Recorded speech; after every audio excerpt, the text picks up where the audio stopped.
कांद्यावरील 20% निर्यात शुल्क लादलेलं असताना एकीकडे शेतकऱ्यांच्या कांद्याच्या दराला भाव मिळत नाहीये, तर दुसरीकडे आज बांगलादेशने 10% आयात शुल्क लावल्यामुळे कांदा उत्पादक शेतकरी पुन्हा एकदा संकटात सापडणार आहेत।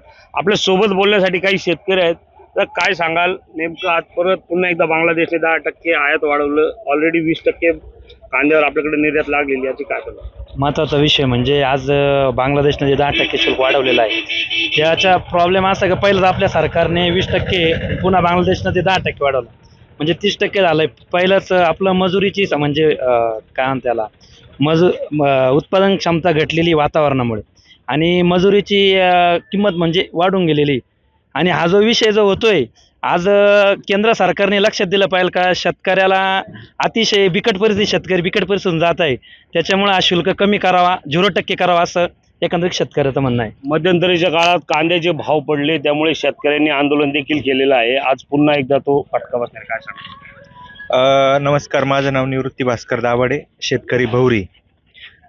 मी असं सांगू इच्छितो की कालच मी बातमी कळाली की 10% निर्यात शुल्क आयात शुल्क बांगलादेशने जो लावला आणि मागील केंद्र सरकारने 20% जो आपला आलेला आहे, म्हणजे एकूण 30%। त्यामुळे काय होतं, सगळ्यात जास्त इम्पोर्ट जो आपला कंट्री करतो त्यात बांगलादेश हा प्रथम आहे।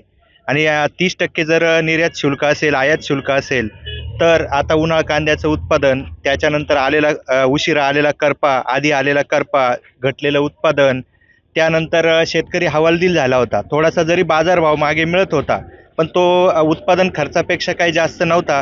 10 क्विंटल एकरी कांदा निघायचा, जो कुठं 100-125 निघतो तो 10 क्विंटल 15 क्विंटल निघायचा।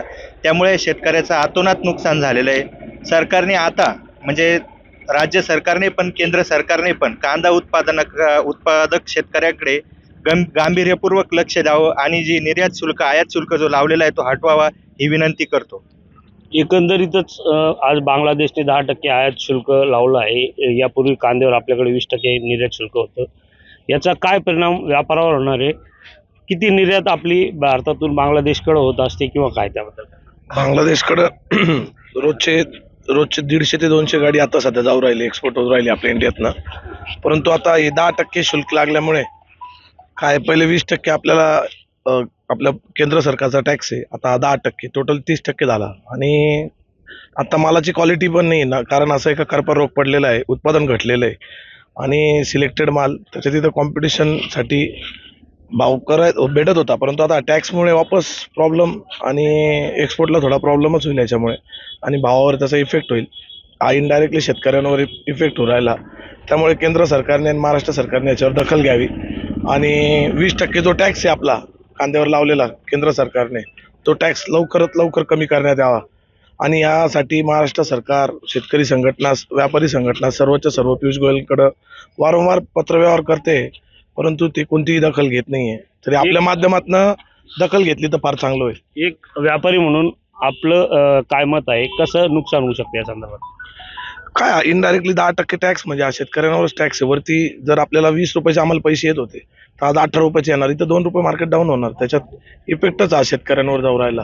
हा इनडायरेक्टली टॅक्सच हा शेतकऱ्यांवर टॅक्स आहे। आपल्या भारत सरकारने जो 20% लावलेला तो तर कमी करू शकतो आपण, त्या सरकारचा कमी नाही करू शकत, पण आपण आपल्या सरकारचा 20% जो लावलेला तो कमी करू शकतो। एकंदरीतच यापूर्वी देखील केंद्रीय वाणिज्य मंत्री पियुष गोयल यांच्याकडे व्यापारी संघटना असेल, राज्यातील काही बडे नेते असेल, यांनी कांद्यावरील निर्यात शुल्क 20% रद्द करावं अशी मागणी केली होती। मात्र ते निर्यात शुल्क तसंच राहून आजतागायत ते शुल्क कमी झाल्याने शेतकऱ्याचा साहजिकच त्याच्या कांदा पिकावर परिणाम होतो आणि त्याचे दर पडण्यास ते कारणीभूत ठरत असतं। त्यातच आज बांगलादेशमध्ये देखील 10% आयात शुल्क लागल्याने याचाही थेट परिणाम हा शेतकऱ्यावरच येणार आहे आणि शेतकऱ्याच्या कांदा दरात कुठेतरी घसरण होण्याची शक्यता व्यापारी असेल, शेतकरी असेल यांनी वर्तवली आहे। या पार्श्वभूमीवर राज्यातील व केंद्रातील सरकारने केंद्रातील 20% जे कांद्यावर निर्यात शुल्क लावले आहे ते हटवण्यात यावे अशी एकमुखी मागणी केलेली आहे। संदीप जेजूरकर, एबीपी माझा, नांदगाव, नाशिक। एबीपी माझा, उघडा डोळे बघा नीट।